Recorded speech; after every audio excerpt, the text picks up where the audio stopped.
तर तुम्ही बऱ्याच ठिकाणी जाता, तिथे तुम्हाला फॅन्स भेटतात, त्यांच्याशी गप्पा होतात. आमच्याकडे असा हा मंच आहे जिथे समोरच बसलेले असतात फॅन्स आणि त्यांच्याशी थेट आम्ही संवाद साधतो. अरे वा, वहिनी बोला. नमस्कार.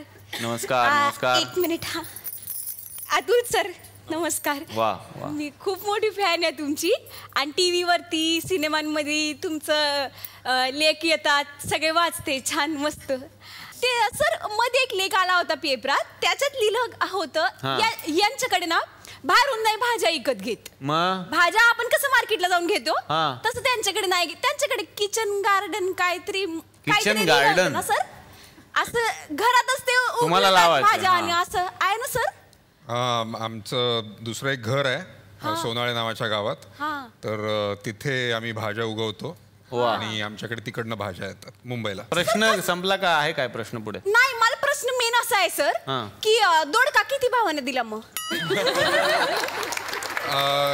तुम्हाला सोनाळ्यात पाहिजे का मुंबईत पाहिजे? नाही, मुंबईत पाहिजे ना, आपला धंदा इथेच सर सगळा. हो का? मी भाजीवाली आहे ना. गोरेगावात पाहिजे का मीरा रोडला पाहिजे? नाही, गोरेगावात सर, मेन मार्केट.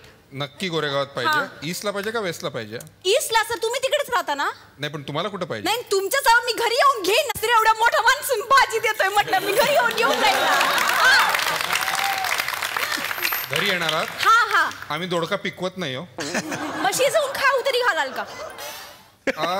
बघा, तुम्हाला जर विकत मिळाला कुठे चांगला तर घेऊन या, आम्ही तुम्हाला शिजवून खायला घालू. वा वा. ठीक आहे, मग येईल.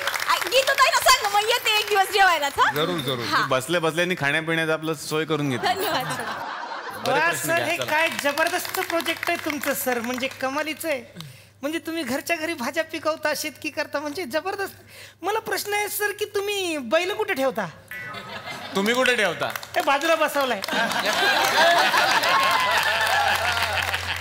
तर मंडळी, आज आमच्या विनंतीला मान देऊन राजवाडे अँड सन्सची ही सगळी टीम आलेली आहे. पण टीमचा आकार पाहता आणि सगळ्यांबरोबर ज्या मला गप्पा मारायच्या आहेत ते पाहता तुम्हाला तर माहिती आहे हे सगळं एका भागामध्ये संपणं शक्य नाही. तेव्हा या सगळ्यांना मी विनंती करणार आहे की उद्याच्या भागात सुद्धा तुम्ही आमच्या बरोबर राहा. तेव्हा याच सगळ्या कलाकारांच्या सोबत आपण भेटणार आहोत उद्याच्या भागात. बघायला विसरू नका. चला, हवा येऊ द्या. वामन हरी पेठे ज्वेलर्स प्रस्तुत झी मराठी अवॉर्ड्स 2015 को powered by Colgate max fresh आणि लक्स लवकरच पार पडणार आहेत. आणि हे अवॉर्ड्स दिले जाणार आहेत तुम्हा रसिक प्रेक्षकांच्या मताने. तर तुमचा आवडता कार्यक्रम म्हणजे चला हवा येऊ द्या याला सर्वोत्कृष्ट कथाबाह्य कार्यक्रम बनवण्यासाठी खाली दिलेल्या नंबरवर फ्री मिस कॉल देऊन तुम्ही आमच्यासाठी मतं नोंदवू शकता. किंवा www.gmarathi.com या वेबसाईटवर आपली मतं नोंदवू शकता. आणि भाग्यवान विजेत्यांना मिळणार आहे या नेत्रदीपक सोहळ्यात सहभागी होण्याची संधी, तेही तुमच्या आवडत्या कलाकारांबरोबर.